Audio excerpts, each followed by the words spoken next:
Valentine's Day yesterday, as Scotty said, the whole world seems to go like gaga over Valentine's Day. I went to the markets a week ago to pick up some strawberries, and they had strawberries in this heart-shaped box. I'm like, it's strawberries. But they were all mad for Valentine's Day. And so, yeah, I don't know how you're all feeling right now. Maybe some of you are a bit over the moon after yesterday, found out someone you likes you. Or maybe your boyfriend got you this beautiful bunch of red roses. Or, I don't know, maybe you're not quite in that space. You know, it's like, oh, it's Valentine's Day, it's finished. We don't need to go there anymore. That's okay. Wherever you're at, it's all good.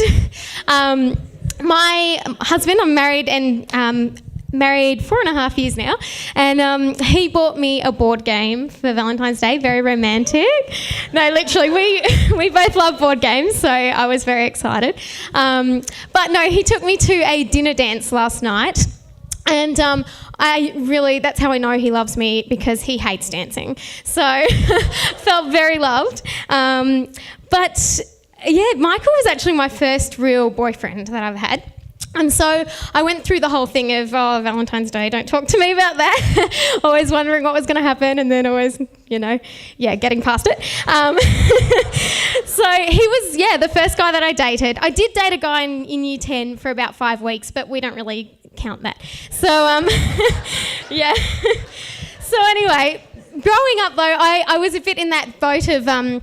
always wondering if, someone was going to tell me they liked me on Valentine's Day. And, I guess I just felt like something was missing from my life, and I wanted to have that love and acceptance. And, I didn't really feel complete, and I didn't know why.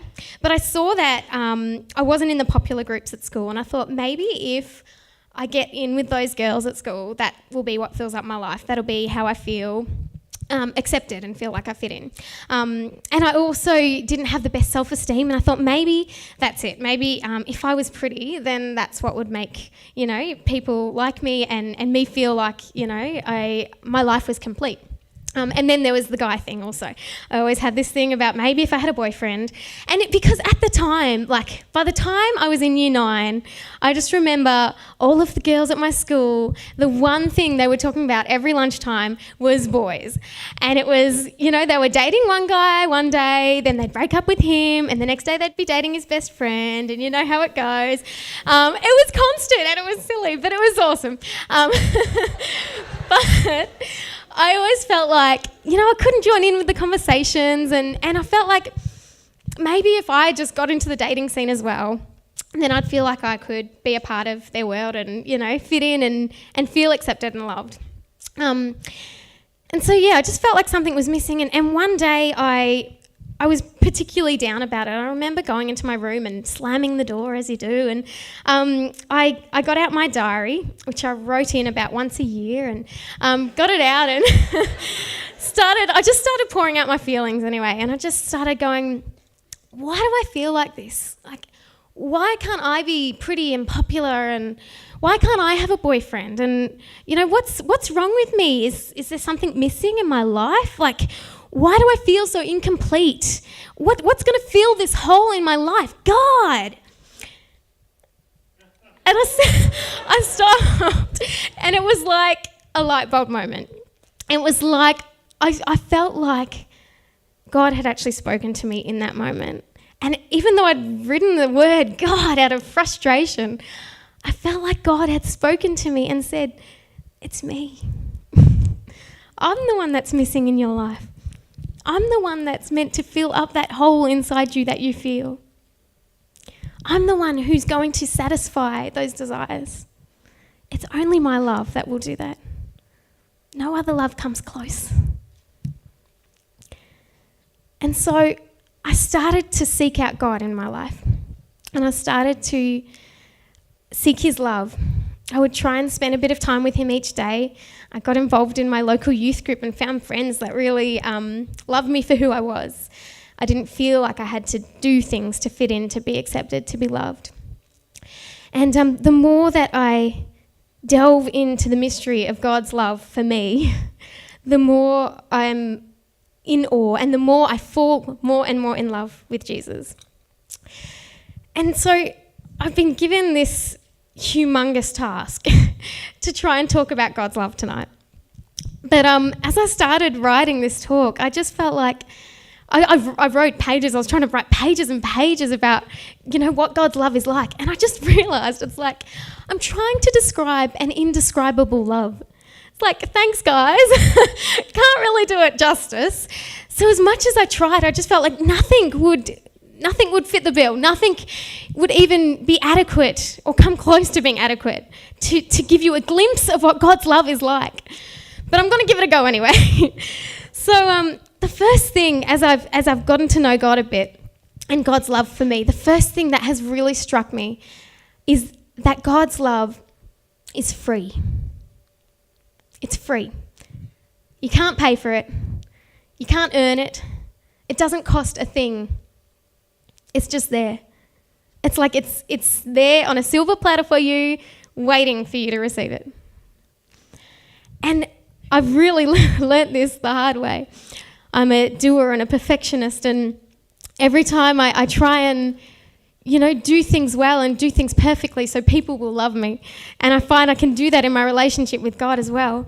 But again and again, I find he's teaching me that's not the way it goes with him. As hard as I try, I'm not going to get his love that way. It's just going to be there no matter what. It doesn't matter what I do. And you know what else? It doesn't matter what I've done either. It doesn't matter the mistakes that I've made, the sins that I've committed. None of that matters. It's incredible. I find it so incredible that God made us, and so he knows us better than anyone knows us, better than your mum or your sister or your best friend. He knows us so much better, and so he knows everything. He knows our weaknesses. He knows our failures. He knows the things that you've done on the weekend that you don't want anyone else to know about. He knows it all. And the love is still there. It's free. It's unconditional. That's the other word for it, unconditional. And you know what? It's the only love that is unconditional. When my husband and I got married, we vowed to aim to love each other unconditionally. We vowed to love each other unconditionally. But you know what? When he has left the toilet seat up for the 700th time, I feel that love faltering. It can be pretty difficult sometimes. But God's love never falters. It is the only love that never, ever, ever, no matter what we do, it never fails. It will never give up on us. And it never relents. One of my favourite songs. You won't relent until you have it all. My heart is yours. It's like his love just goes on and on and on, and it keeps pounding at us until we're going to give him our hearts, He won't give up, no matter what. It's unbelievable. And along with that, if it's never going to give up, then it has to be completely merciful, right? If it's never going to give up, even when he sees all that we've done, then he has to have a fair bit of mercy in his heart. He has to be pretty forgiving, right? And I tell you what, there is only one love that is all forgiving, that is all merciful if we run to him. There is no other love like that. His love is the only love that is total. It's complete. He has given everything for us and would give anything.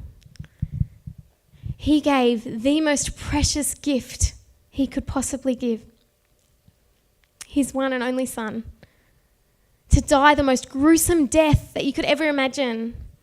And to rise again. So that we could be with him. Because he loves us so much. You know the scripture, for God so loved. He so loves. That's why he gave his Son. Because he loves. And Romans, a book in the Bible, Romans says, for one will hardly die for a righteous man. Or maybe perhaps for a good man, someone might dare to die. But that's pretty hard to die for someone, even if they're a good man. Maybe someone might do that, but that's pretty difficult. But God shows us how great his love is for us, in that while we were still sinners, Christ died for us. There is only one love, which is so passionate. And I've experienced his passion towards me again and again and again. And it's unlike anything we can experience in this world. It's so passionate. It's crazy. His love is crazy. And you know what else? It's jealous. He's jealous for us. He wants us and us alone. He's jealous. There's only one love, which is creative beyond compare. So creative that it would bring into the existence this entire universe and all the creatures and all that's within it, as well as bringing into existence the unique intricacy of billions of souls. Wow. It all comes from one love. There is only one love, which is all-consuming. It's empowering. It's healing. It can work wonders in our lives. There's only one love that's so patient with us. He waits and waits and waits for us. He's so kind. Only one love which is totally generous. He would give us anything that was good for us. Only one love which is completely transforming. Because I tell you what, you cannot know this love and not be changed. When you know this love, your life will change. There is only one love that is life-changing. I could go on and on and on and on, and it still would not even be a glimpse.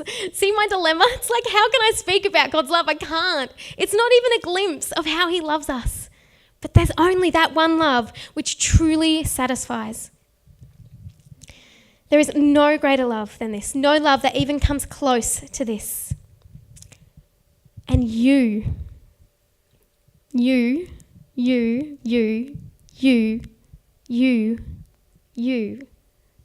are the object of its affection. You are the one that he loves. You are the one he loves. You. If you were the only one sitting in this auditorium, it would be you. Yes, he loves the world, but he loves you as well. Not just the world, you individually. If you were the only person in this world, he still would have sent his son to die for you. Because his love, all of that, everything we just spoke about, that is all for you. It blows my mind. I don't know about you, but it blows my mind that you are loved. Do you know you are loved? Unimaginably, indescribably loved. It's all for you. He is jealous for you. He died for you. He loves you. God is love, and he is for you. His love is for you. So, what does it look like when we're living in his love? What does that mean? I heard a scripture really recently, a modern translation of the Psalm 126, and I thought, that captures it. It says, when the divine lover enters the human heart, all yearnings are fulfilled. Close your eyes for a minute, and I just want you to think about every desire that you have, every dream that you have, every yearning, everything that you want and you know have ever yearned for in this world. Imagine all those things. Feel those desires in you. And imagine them satisfied, completely fulfilled. That is God's love.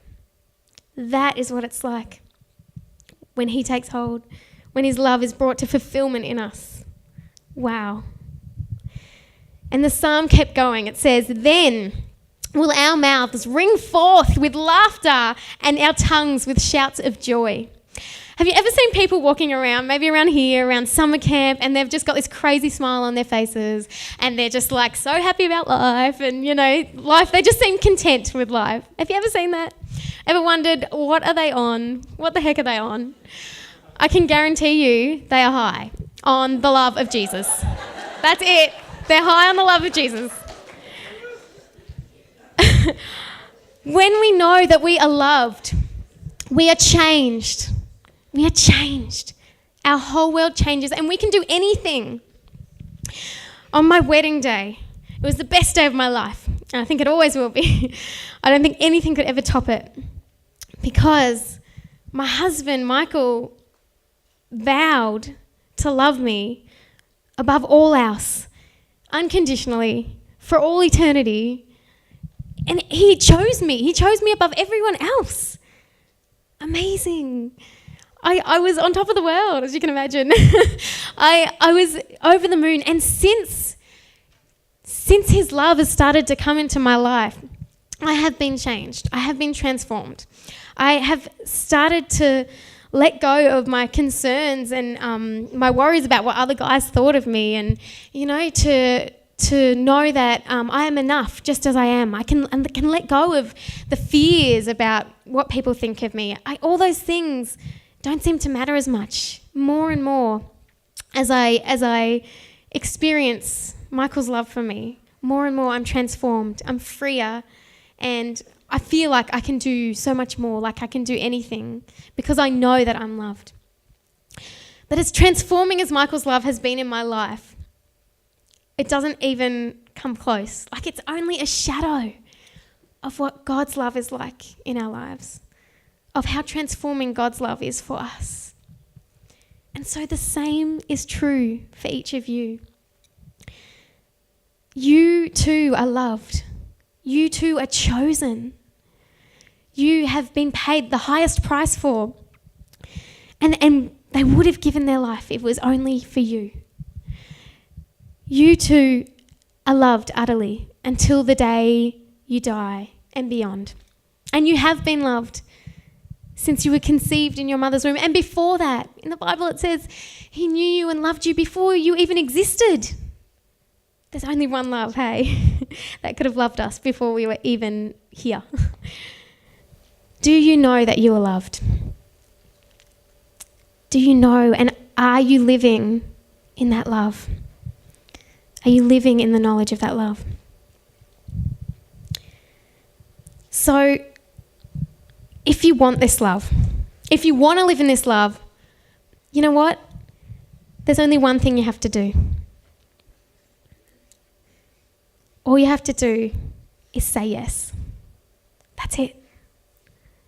All you have to do is say yes.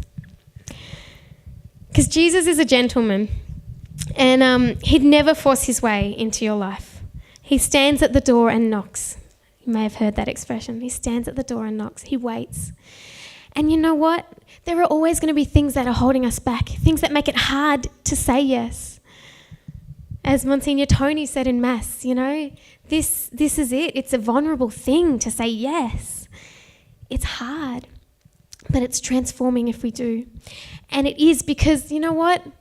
There are things like sin and unworthiness and these things that, because we're human, we experience every day, and they can hold us back from wanting to say yes. But Jesus is so much bigger than any of that. He's big enough to deal with your sin. He's big enough to deal with your unworthiness, with all that junk. You don't need to worry about it, because Jesus is bigger and his love is free, remember? It's free. All you have to do is say yes. That's it. So, I love Saint Therese of Lisieux. Anyone who knows me knows that I love that woman. She is a Carmelite nun, this little girl from about 100 years ago, and she lived most of her life in a monastery, in a convent, with the other nuns. And she died at the age of 24. She was so young. And you'd think, man, she couldn't have done much, right? But I swear that lady started a revolution of love. She is unbelievable. And one thing she said was, "Oh, my Jesus, let me be a victim of your love. Let me be a victim of your love." It's an interesting notion to think about. A victim, you often think you're going to, I don't know, like you've been murdered or something crazy. But a victim, what does that mean? She wanted to be a victim of Jesus' love. She said, "Consume me in the fire of your divine love." She could see Jesus' heart, and she could see that he was burning to pour out his love upon souls. She could see that was his desire. He was begging for hearts to say yes. But as I said, so often we're human and we turn away. We find it hard to say yes. Instead, we say no, and we look to things of the world. We can look to seek love in others, in physical pleasure, in addictions, in all these things which are misplaced. We can experience God's love through one another and through so many things in this world, but we must seek God first. It's only his love which truly satisfies. And so Saint Therese saw Jesus' heart. She saw he wanted to pour out his love. He's like begging us, please, let me love you. Let me love you. And she said, okay, pick me. You can love me. I'll be your victim. Love me. Oh, that's the cry of Jesus' heart. He wants us all to say yes. Absolutely. Pick me, Jesus. Love me. I'll be your victim. He is love, and all he wants is love. So will you say yes? Will you say yes?